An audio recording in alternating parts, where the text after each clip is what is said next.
Salut la famille, j'espère que vous allez bien. Quant à moi, je vais très bien. Aujourd'hui, nous allons parler de la gentillesse. Car la gentillesse fait partie des éléments les plus importants de la société. Car quand on parle de la gentillesse, on veut parler du bon fonctionnement de la société. Parce que la méchanceté ne sert à rien.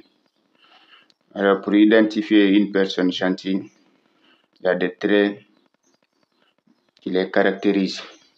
Il y a des traits qui nous montrent que vraiment telle personne est gentille, telle personne est sociale et associable. Alors d'abord, ce que nous devons retenir des personnes gentilles, c'est des personnes qui s'énervent rarement qui s'énervent. Ils acceptent tout et ils répondent toujours aux attentes des autres. Des fois, ils sont prêts même à se priver juste pour aider les autres. Mais c'est des personnes aussi, il ne faut pas les sous-estimer. Ne les sous-estime jamais parce que c'est des personnes qui tolèrent beaucoup. Ce n'est pas parce qu'ils tolèrent qu'ils ne savent rien ou qu'ils ne connaissent rien. Ils donnent aussi des fois, même pour se priver même et donner aux autres. Tout ça là, ils le font avec cœur propre, sans regret. Tout simplement parce qu'ils sont gentils. Mais ils ont un côté aussi, un côté sombre qui est très dangereux. Qui est très dangereux du moins. Parce que des personnes gentilles, quand ils s'énervent, là, ils perdent totalement le contrôle de soi. Et aussi, c'est leur défaut. Et lorsqu'ils décident aussi quelque chose, ils ne renoncent pas. Ça, c'est le côté sombre des personnes gentilles. Alors, toi qui m'écoutes, toi qui me regardes, si tu fais partie de ces gens qui sont gentils, qui répondent au caractère dont je viens de citer, dans cette vidéo, je vais te parler 2 à 3 vérités que tu dois retenir pour ne pas regretter à la fin de ta gentillesse. Parce que de nos jours, les gens sont devenus tellement hypocrites qu'ils confondent des personnes gentilles aux mauvais et des mauvais aux gentils. Alors, je ne te décourage pas de ne pas être gentil. Je ne dis pas de ne pas être gentil, de ne pas être bon. Il faut être toujours bon. Car dans la société, seule la bonté qui peut faire fonctionner la société dans la paix et la tranquillité. Mais en étant bon, n'oublie pas aussi ta propre personne. Alors, les 3 vérités que je vais te dire. D'abord, pour commencer, tu dois savoir, premièrement, distinguer la bonté et l'idiotie. Car une personne qui est bonne, la bonté normale, c'est une personne qui met sa personne en premier, sans être égoïste aux autres, sans être hypocrite envers les autres.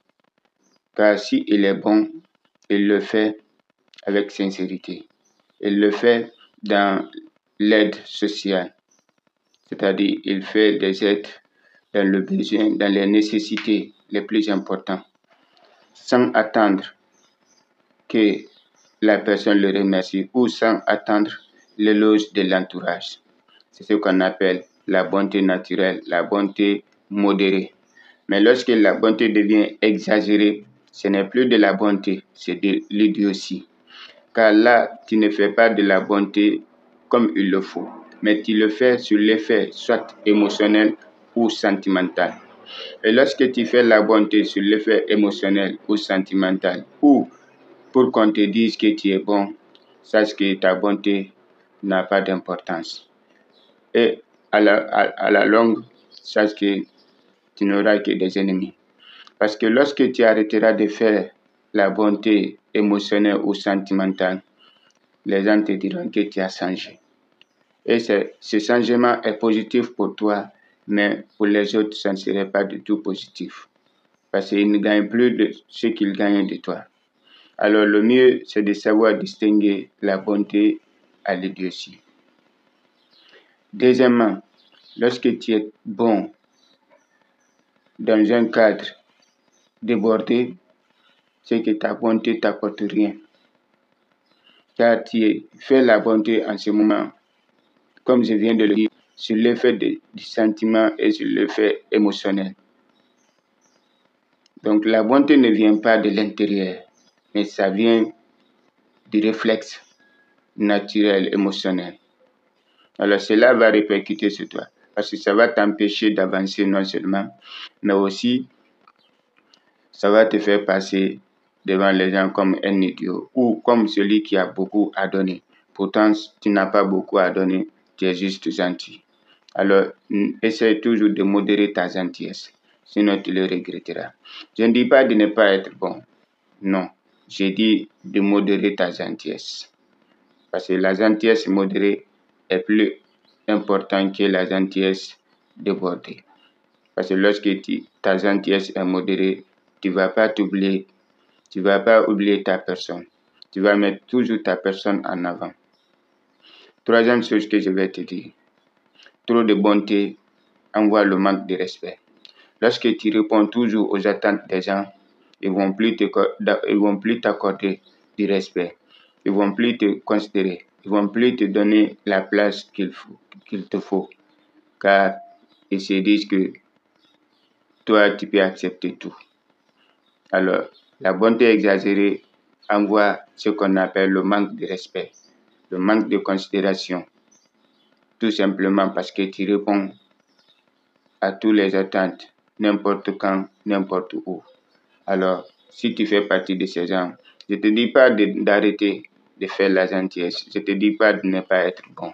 Mais il faut juste modérer, il faut juste cadrer ta bonté pour ne pas que tu perds ta réputation ou ton respect, ou voire même te ruiner même. Parce que tu seras ruiné lorsque tu exagères la bonté. Parce que tu vas vouloir donner, finalement tu te retrouves rien. Et n'oublie pas aussi, lorsque tu donnes trop, le jour que toi tu auras besoin, tu n'auras personne à côté de toi.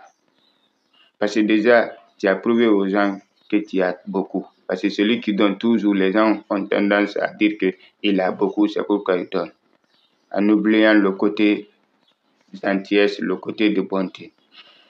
Alors, pour conclure ce que je vais te dire, premièrement, il faut toujours modérer la bonté. Il faut toujours penser à toi-même avant de faire quoi que ce soit.